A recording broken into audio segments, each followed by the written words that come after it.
আল্লাহ পাক বলছেন ওয়ানজির আশীরাতাকাল আকরাবিন, তোমার নিকটবর্তী যারা আছে তাদেরকে তুমি আল্লাহর ভয় দেখাও। নামাজের জন্য তাদেরকে বলো, আল্লাহর ভয় তাদের অন্তঃকরণের মধ্যে সৃষ্টি করে দাও। আর এই নামাজ পড়তে হবে জামাতের সাথে। নামাজ পড়তে হবে কিছুর সাথে? জামাতের সাথে। রাসূল করিম সাল্লাল্লাহু আলাইহি ওয়াসাল্লাম বলছেন, হুজুরের কাছে আল্লাহর নবীর কাছে হযরত আবু হুরায়রা রাদিয়াল্লাহু তাআলা আনহু হাদিসটি বর্ণনা করেছেন। হুজুরের কাছে একজন অন্ধ লোক এলো। সেই অন্ধ লোক এসে বললেন, হুজুর আমি তো চোখে দেখি না, জামাতের যে গুরুত্বের কথা আপনি বললেন, আমাকে কি রুখসত দেওয়া যায় নাকি? আমি অনেক সময় সাথী সঙ্গী পাই না, আমাকে কি রুখসত দেওয়া যায় নাকি? হুজুর বললেন, হ্যাঁ তোমাকে রুখসত দেওয়া গেল। অন্ধ যখন হেঁটে যাচ্ছিলেন, নবীজি তাকে আবার ডাকলেন, ডেকে জিজ্ঞেস করলেন, অন্ধ নামাজের মসজিদের আজান কি তোমার কানে যায়? বলে হ্যাঁ আমি আজান শুনি। হুজুর বললেন, আজানের জবাব দিবা, মসজিদে এসে জামাতে নামাজ পড়বা। একজন অন্ধকে রুখসত দেওয়া হয় নাই। মসজিদে আজান শোনার পর ঘরে বসে যদি নামাজ আদায় করেন, নামাজের হক আদায় হবে না। হুজুর সাল্লাল্লাহু আলাইহি ওয়াসাল্লাম বলেছেন, মসজিদে আজান হওয়ার পর যে ব্যক্তি ঘরে বসে নামাজ পড়ে, আমার ইচ্ছা হয় ঘরটা আগুন দিয়ে জ্বালায় দেই। কে বলতেছেন? রাহমাতুল লিল আলামিন, রাহমাতুল লিল আলামিন বলতেছেন।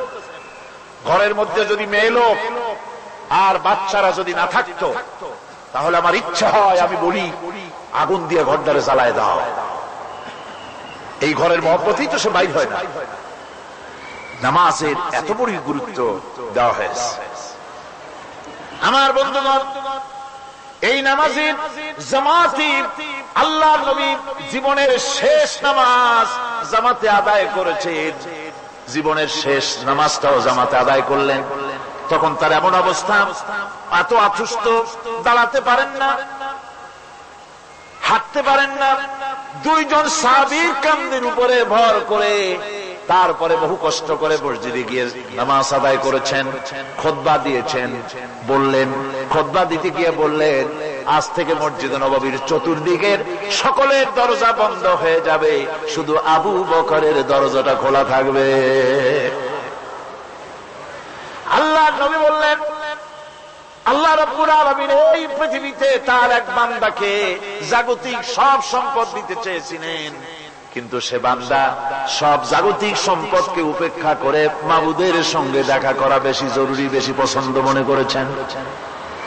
এতটুকুন কথা নবীজি বললেন, কেউ কিছু বুঝতো না। হযরতে আবু বকর রাদিয়াল্লাহু তাআলা আনহু হুজুরের এই কথা শুনে কাঁদতে কাঁদতে তিনি অস্থির হয়ে যাচ্ছেন। সাহাবীরা চিন্তা করলেন, হুজুর কান্না কার কথা বলেছেন, তাতে কান্নার কি আছে?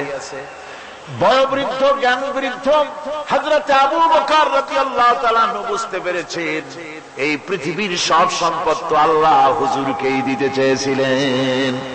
তিনি সমস্ত সম্পদকে উপেক্ষা করে তার মাবুদের সঙ্গে দেখা করার জন্য প্রস্তুতি নিয়েছেন। তার মানে হলো আল্লাহ নবী বিদায় হয়ে যাবেন, আমরা নবী থেকে এতিম হয়ে যাব।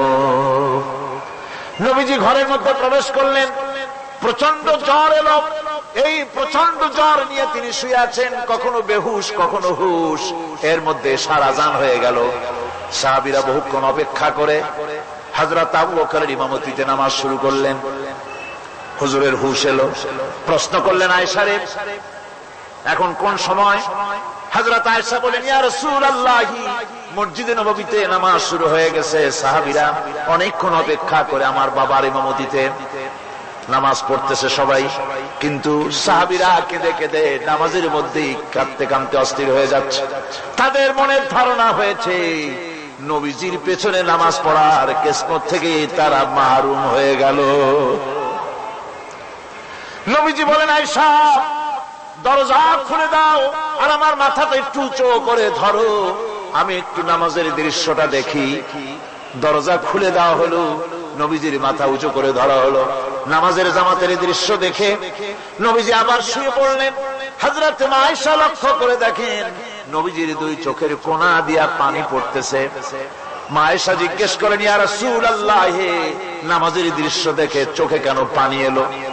হুজুর বলেন আয়েশা রে, এটা কোনো দুঃখের পানি নয়, এটা তৃপ্তির পানি। এই যে জামাত নামাজ পড়তেছে লোকেরা, এই জামাত কায়েমের জন্য তায়েফের ময়দানে অনেক রক্ত আমার ঝরেছে, উহুদের ময়দানে দান্দার মুবারক শহীদ হয়েছে, সাহাবায়ে কেরাম জীবন দিয়েছে। এই যে জামাত আমি দেখতে পেলাম, ভবিষ্যতের একটা ছবি যেন চোখে ধরা পড়লো। আমার মনে হলো কিয়ামত পর্যন্ত এই পৃথিবীতে আমার যত উম্মত আসবে তারা এইভাবে করে জামাতে নামাজ আদায় করবে।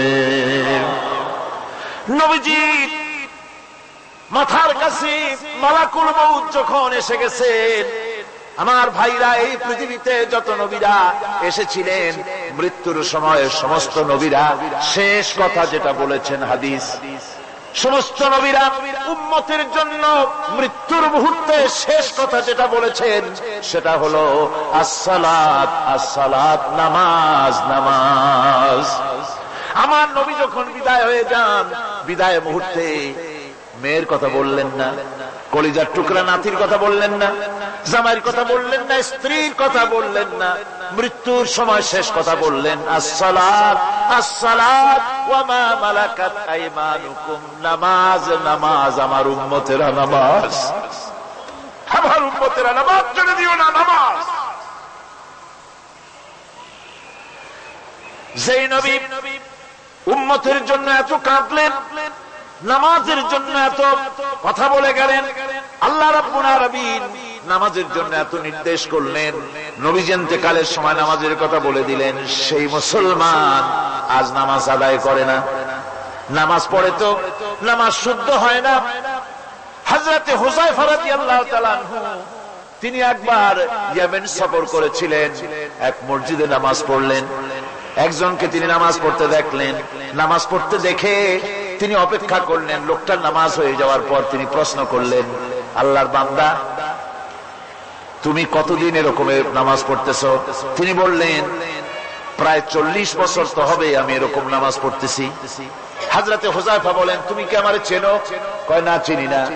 হযরত হুযায়ফা বললেন, আল্লাহর বান্দা শোনো, আমি হচ্ছি আল্লাহর নবী মুহাম্মদুর রাসূলুল্লাহ সাল্লাল্লাহু আলাইহি ওয়াসাল্লামের সাহাবী হুযায়ফা। ও আল্লাহর বান্দা, তুমি যেভাবে নামাজ পড়েছো এইরকম যদি 40 বছর নামাজ পড়ে থাকো, আল্লাহর কসম করে বলি, নবীজি যে নামাজ শিখাইছেন তোমার সে নামাজ হয় নাই, রাসূলুল্লাহ নামাজ হয় নাই, নামাজ পড়লেই হবে না। রাসূলুল্লাহ বলেছেন, সাল্লু কামা রাআইতুমুনি উসাল্লি, নামাজ পড়ো সেইভাবে যেভাবে আমারে পড়তে দেখো। বিশ্বাস করুন ভাইরা, নামাজ যদি না হয়, হরতাল করিয়া, মিছিল করিয়া, বিক্ষোভ করিয়া, যে কোনো আন্দোলন করে ইসলামকে বিজয়ী করা যাবে না যতক্ষণ পর্যন্ত নামাজ সহি না হবে। নামাজ হচ্ছে ফাউন্ডেশন, নামাজ নাই কিচ্ছু নাই। ঠুকঠাক করে দুইটা সেজদা দিয়ে উঠে যাবেন, আপনার ইসলামী আন্দোলনের 4 পয়সার দাম নাই। নামাজ আগে, জিহাদের ময়দানেও নামাজ, যেখানে আছেন ওখানেই নামাজ পড়তে। নামাজ, নামাজ, এই নামাজ হচ্ছে মুসলমানদের সবচেয়ে বড় জিনিস। নামাজ হয় না, নামাজ যত পড়া হয় অধিকাংশ নামাজ হয় না। নামাজের ভিতরে তাদিল আর কাম, তাদিল করা ওয়াজিব। যতক্ষণ দাঁড়িয়ে থাকবেন, রুকুতে থাকবেন, যতক্ষণ দাঁড়ায় থাকবেন ততক্ষণ অন্তত এক তাসবিহ পরিমাণ তো বটেই। যদি তা না হয়, রুকুত থেকে দাঁড়ালেন, সেজদায় চলে গেলেন, ওয়াজিব তরক হলো, সো সেজদা দিলেন না, নামাজ ফাসিদ হয়ে গেল, নষ্ট হয়ে গেল। এটা পাগলামি না। নামাজ সহিভাবে আদায় করতে হবে। নামাজ থেকে দাঁড়াবেন, রুকুত থেকে দাঁড়ায় গেলেন, বলবেন রব্বানা লাকাল হামদ, রব্বানা লাকাল হামদ হামদান কাসীরান তাইয়্যিবান মুবারাকান ফীহি। একজন সাহাবী এই দোয়াটা পড়ছিলেন। নামাজ শেষ করে আল্লাহর নবী প্রশ্ন করলেন, নামাজের ভিতরে অতিরিক্ত এই কথাগুলি কে বলেছো? সাহাবী ভয় পেয়ে গেলেন। ভয় ভয় তিনি বললেন, হুজুর আমি বলেছি। হুজুর বললেন, তুমি জানো না আমি নবী, তুমি নবী না, আমি যা দেখি তুমি দেখতে পাও না। তুমি যখন এই দোয়াটা পড়তেছিলে আমি লক্ষ্য করেছিলাম আল্লাহর রহমতের ফেরেশতারা প্রতিযোগিতা করতেছিল তোমার আমল নামায় কে কত বেশি নেকি লিখবে। রুকুতে দাঁড়ায়া এটা পড়বেন, সেজদায় চলে যাবেন, দুই সেজদার মাঝখানে ততক্ষণ বসে থাকবেন যতক্ষণ একটা সেজদার ভিতরে ছিলেন, পড়বেন আল্লাহুম্মা গফিরলি ওয়ারহামনি ওয়াহদিনি ওয়াফিনি ওয়ারযুকনি। নামাজের মধ্যে দোয়া করতেছেন, আল্লাহ আমারে ক্ষমা করে দাও। সব দোয়া সব হুজুরের, আমাকে ক্ষমা করো, আমাকে হেদায়েত দাও, আমাকে সুস্থ করো, আমাকে রহম করো, আমাকে রিজিক দাও। সুবহানাল্লাহ। নামাজের ভিতরে দোয়া কবুলের সময়, নামাজের সেজদার ভিতরে দোয়া কবুল হয়। এইভাবে করে রাসূল করিম সাল্লাল্লাহু আলাইহি ওয়াসাল্লামের নামাজটা কেমন হাক্কানি উলামাদের কাছ থেকে জেনে নেবেন। যেহেতু হুজুর বলেছেন সাল্লু কামা রাআইতুমুনি উসাল্লি, নামাজ পড়ো সেইভাবে যেভাবে আমাকে পড়তে দেখো। মদিনায় হিজরত করার পর রাসূলুল্লাহ সাল্লাল্লাহু আলাইহি ওয়াসাল্লাম কাফেরদের সাথে অনেকগুলো যুদ্ধে লিপ্ত হয়েছিলেন। তার মধ্যে উহুদের যুদ্ধে তিনি তার আপন চাচা হযরত হামজা রাদিয়াল্লাহু তাআলা আনহুকে হারান। ওয়াহশীর হাতে নির্মমভাবে শহীদ হন তিনি। ওয়াহশী পরবর্তীতে অনুতপ্ত হন। আসুন শুনি সে কাহিনী। হুজুর সাল্লাল্লাহু আলাইহি ওয়াসাল্লাম ফতহ মক্কার দিনে সকলকে ক্ষমা করে দিয়েছিলেন, কিন্তু 5 জন নারী আর 6 জন পুরুষ সম্পর্কে বলেছিলেন এদেরকে যেখানে পাও সেখানে হত্যা করো। এর মধ্যে ওয়াহশী একজন। ওয়াহশী বুঝতে পেরেছি মুহাম্মদ সাল্লাল্লাহু আলাইহি ওয়াসাল্লাম আল্লাহর রহমত, করুণার নবী, দয়ার নবী, তার কাছে যদি আমি যেতে পারি তাহলে তিনি আমার সম্পর্কে যদি তার সামনে যেতে পারি তাহলে তার কঠোর মনোভাব আমার প্রতি নরম হয়ে যাবে। এই মনে করে সাহাবায়ে কেরামদের চোখ এড়ায়া তিনি হুজুরের সামনে গিয়ে হাজির হয়ে গেলেন। হুজুর তাকে দেখি বললেন, তোমার নাম না ওয়াহশী? তিনি বললেন, হ্যাঁ আমার নাম ওয়াহশী। হুজুর বললেন, তুমি আমার চাচাকে শহীদ করেছো? ওয়াহশী বললেন, জাহালাতের কারণে তা করেছি। হুজুর বললেন, কেমনে শহীদ করেছো আমার চাচাকে, আমার একটু শোনাও। ওয়াহশী বলতে লাগলেন, আমি বল্লম দিয়ে হযরতে হামজার শরীরকে এফোড় ওপড় করে দিয়েছি, তারপরে তার বুককে খঞ্জর দিয়ে ফেরে বুকের ভিতর থেকে কলিজাটা বের করে নিয়ে আমি হাতে দিয়ে দিয়েছি হেন্দাই কলেজা চিবিয়ে চিবিয়ে খেয়েছি। রাসূল পাক সাল্লাল্লাহু আলাইহি ওয়াসাল্লাম হাদিস শরীফে এসেছে, ওয়াহশীর বর্ণনা যখন তিনি শুনতেছিলেন রাসূলের চোখ থেকে তখন পানি পড়ে দাড়ি মোবারক ভিজে ভিজে পড়তেছিল। ঘটনা শোনার পর রাসূলুল্লাহ বললেন, ওয়াহশী তুমি কি চাও? ওয়াহশী বললেন, আমি ইসলাম কবুল করতে চাই। হুজুর তাকে মুসলমান বানালেন। বললেন, তুমি মুসলমান হলে কিন্তু সব সময় তুমি আমার সামনে আসবে না, তার কারণ তোমাকে দেখলে পরে আমার মনের ভিতরে আমার চাচার কথা মনে উঠে যাবে। আমি আমার আব্বাকে পাই নাই, আব্বার স্নেহ যত্ন আমার কিসমতে তেমন হয় নাই।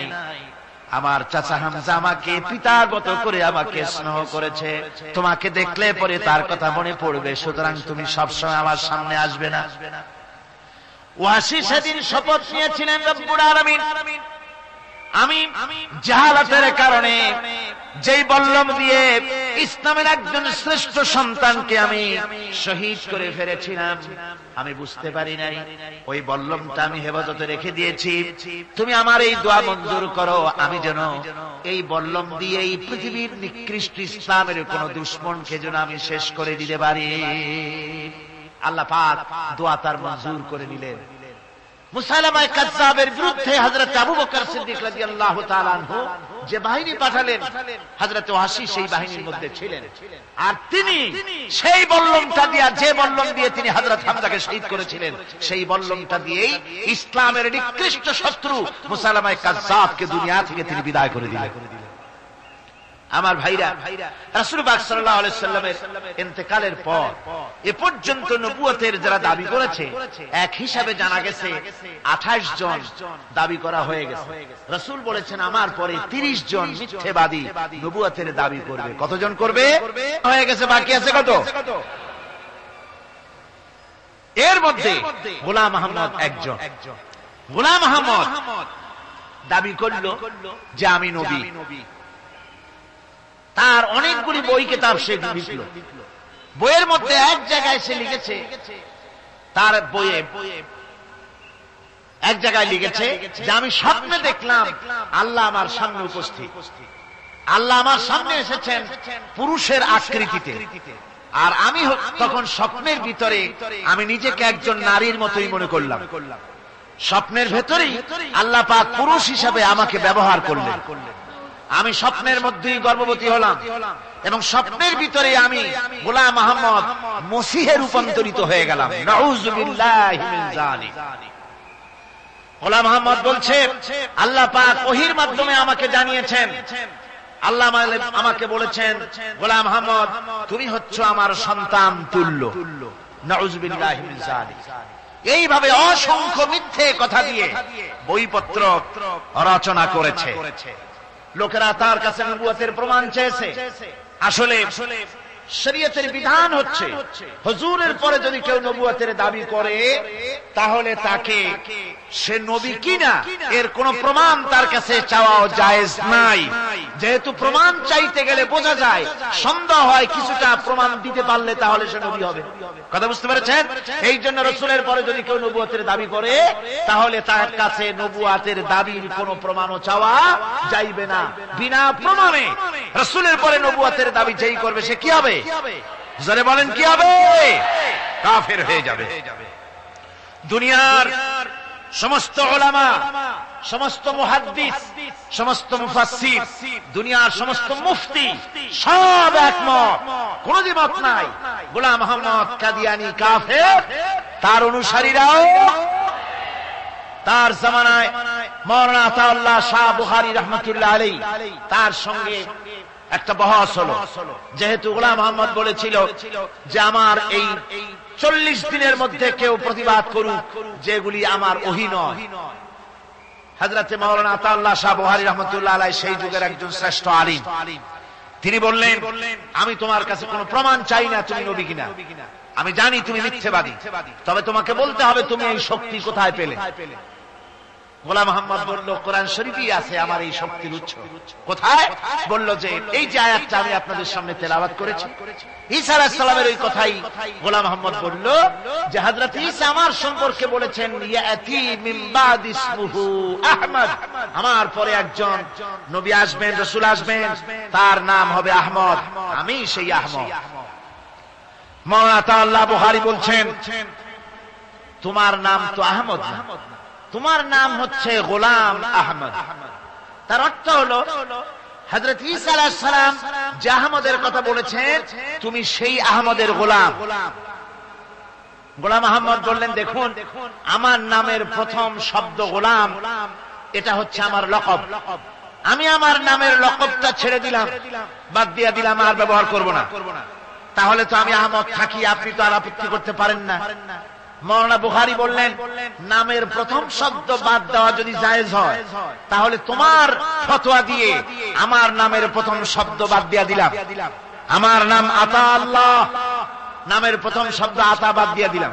তো আতা যদি বাদ দেই তাহলে আল্লাহ হই, আর আল্লাহ হয়ে বলছি তোমার মতো গাধাকে নবুয়ত আমি দেই নাই।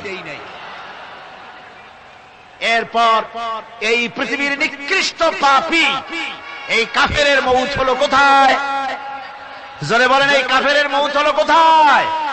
পায়খানার ভেতরে মউত হয়েছে। কিয়ামত যখন হবে তখন সবাই ভয়ে কাঁপতে থাকবে। মহান রব্বুল আলামিনের সামনে কেউ টু শব্দটি পর্যন্ত করার সাহস পাবে না। দুনিয়ায় যত নবী পয়গম্বর এসেছিলেন তারাও সে সময়ে ভয়ে চুপ থাকবেন। কেবলমাত্র আল্লাহর অনুমতি সাপেক্ষে সেদিন বিশ্বনবী রাহমাতুল লিল আলামিন রাসূলুল্লাহ সাল্লাল্লাহু আলাইহি ওয়াসাল্লাম তার উম্মতের জন্য শাফায়াত করার সুযোগ পাবেন। কিয়ামতের দিন 50,000 বছর মানুষেরা হাসরের ময়দানে দাঁড়িয়ে থাকবে। 50,000 বছর বিচারের দিনটা লম্বা হবে 50 আলফা সানা মিম্মা তাউদ্দুন। এই পৃথিবীতে তোমাদের গণনা মতে 50,000 বছর যত বড় লম্বা, কিয়ামতের বিচারের দিনটা হবে অত বড় লম্বা। মানুষেরা হয়রান হয়ে যাবে। মানুষের মাথার চান্দি, গুনাহগারের মাথার চান্দি ফেটে গিয়া মগজগুলি গলে গলে পড়তে লাগবে। জিহ্বাটা ঝুলে কুকুরের মতো নাভিস্থল পর্যন্ত পড়ে যাবে। সারা ময়দানে পানি পানি বলে চিৎকার হতে লাগবে। মানুষেরা বিভীষিকাময় দৃশ্য দেখে হয়রান হয়ে যাবে, ভয়ের চোটে কলিজা গলার কাছে চলে আসবে, কোনো উপায় নাই। মানুষেরা হয়রান হয়ে গিয়ে হযরত আদম আলাইহিস সালামের কাছে যাবেন, আল্লাহর কাছে একটু সুপারিশ করেন আমাদের বিচার হয়ে যাক।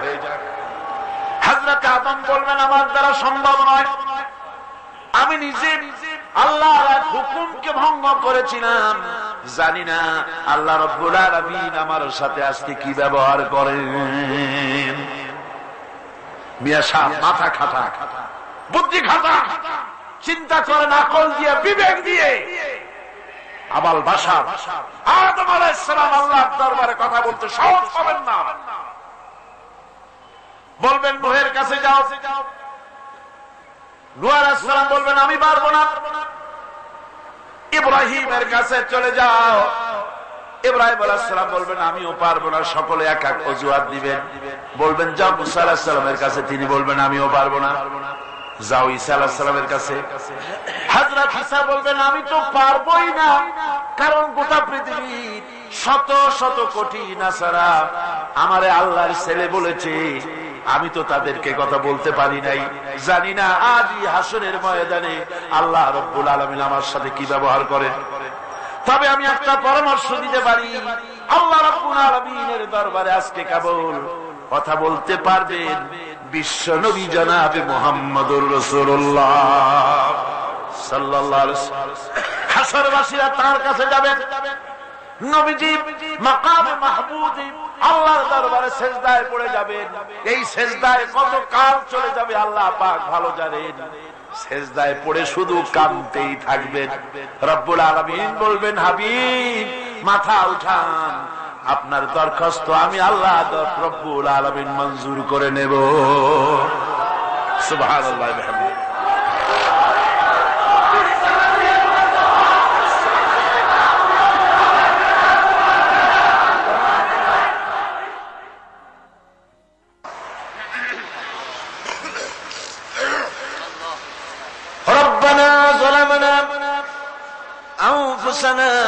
وإن لم تغفر لنا وترحمنا لنكونن من الخاسرين। সবাই পড়েন আমার সাথে, রব্বানা যালামনা আনফুসানা ওয়া ইন লাম তাগফির লানা ওয়া তারহামনা লানাকুনান্না মিনাল খাসিরিন। রব্বুল আলামিন লক্ষ লক্ষ জনতা নিয়ে ঢাকা শহরের প্রাণ কেন্দ্রে আউটার স্টেডিয়ামে পল্টনের ময়দানে কোরআন শরীফের 3 দিন তাফসীরুল কোরআন মাহফিলের শেষ দিনে গুনার বোঝা মাথায় নিয়ে কোরআন শরীফ সামনে নিয়ে আল্লাহ তোমার দরবারে ভিক্ষুকের মতো দুটি হাত আমরা তুলে ধরেছি। রব্বুল আলামিন এই 3 দিন আমরা যারা কথা বলেছি, আমরা মানুষ, কথার মধ্যে যদি কোনো ভুল ত্রুটি হয়ে থাকে আল্লাহ দয়া করে আমাদের ভুল ত্রুটি মাফ করে দিয়ে পূর্ণ সওয়াব এনায়েত ফরমাও।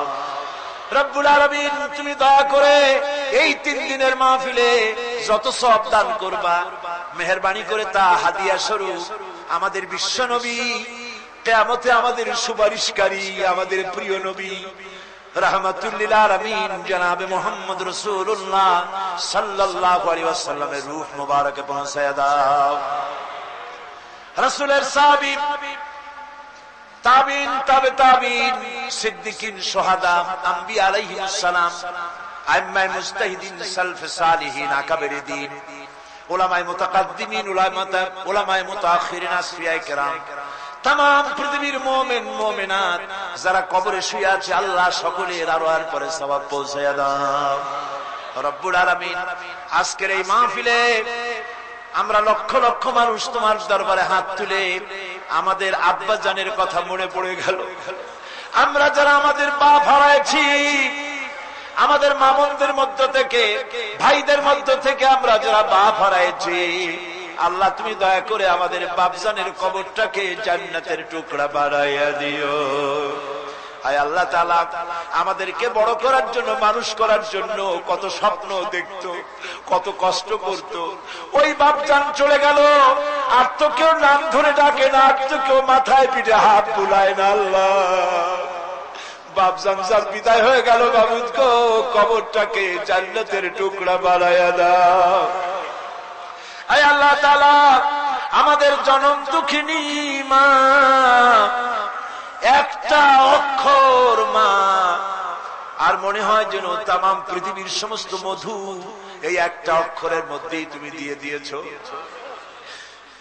10টা মাস ধরে মায়ের পেটের ভিতরে বসে মাকে কষ্ট দিয়েছি, মায়ের পেটের ভিতরে হাঁটু দিয়া, মাথা দিয়া, পাও দিয়া গুতাগুতি করে মাকে কষ্ট দিয়েছি পেটের ভিতরে থেকে। ডেলিভারি করার সময় মা প্রচন্ড কষ্ট পেলেন। আয় আল্লাহ, তারপরে বুকের রক্ত চুষে চুষে বুকের দুধটা 2-2.5 বছর খেয়েছি। মায়ের কোলে থেকে মাকে পেশাব পায়খানা করে মায়ের কাপড় চোপড় নষ্ট করেছি। কোনদিন বিরক্ত হয়ে একটা আছাড় দেয় নাই, একটা থাপ্পড় মারে নাই। আয় আল্লাহ, ক্ষুধা পেটে মা খেতে বসেছে, মায়ের কোলে বসে বাচ্চা পায়খানা করেছে, মা রাগ করে ছেলেকে থাপ্পড় মারে নাই, ভাতের খাবারটা ঠেলে রেখে বাচ্চাটারে পায়খানা সাফ করে নিজে আবার কাপড় পাল্টাইয়া ছেলেটার মুখে চুমা দিয়া আবার খাইতে বসেছে। এইভাবে করে মাকে নির্যাতন করলাম। ওই মা যাদের বিদায় হয়ে গেছে, আল্লাহ মায়ের কবর জান্নাতের টুকরা বানাইয়া দাও। রব্বির হামহুমা কামা রব্বায়ানি সগীর। সবাই বলেন আমার সাথে, রব্বির হামহুমা কামা রব্বায়ানি সগীরা। আয় আল্লাহ, আমাদের মা বাপ যাদের বেঁচে আছে সুস্থ রাখো, ভালো রাখো, ইমানের সাথে রাখো, ইজ্জতের সাথে রাখো। আয় আল্লাহ, মায়ের ঋণ তো কিছুতেই শোধ করতে পারবো না। আমরা যদি আমাদের বুকের চামড়া দিয়া মায়ের পায়ের 1 জোড়া জুতা তৈরি করে দেই, মায়ের 1 ফোঁটা দুধের হক তো আদায় হবে না। আল্লাহ, মা যাদের মরে গেছে ওরাই বসে কি হারাইছে। আল্লাহ আমাদের মা যাদের বেঁচে আছে ভালো রাখো, সুস্থ রাখো। আপনারা দোয়া করেন আমার মাও সুস্থ।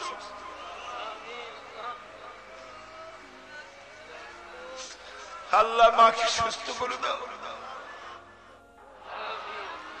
ربنا تقبل منا إنك أنت السميع العليم وتب علينا إنك أنت التواب الرحيم سبحان ربك رب العزة عما يصفون وسلام على المرسلين الحمد لله رب العالمين واجعل آخر كلمة عند الموت لا إله إلا الله محمد رسول الله।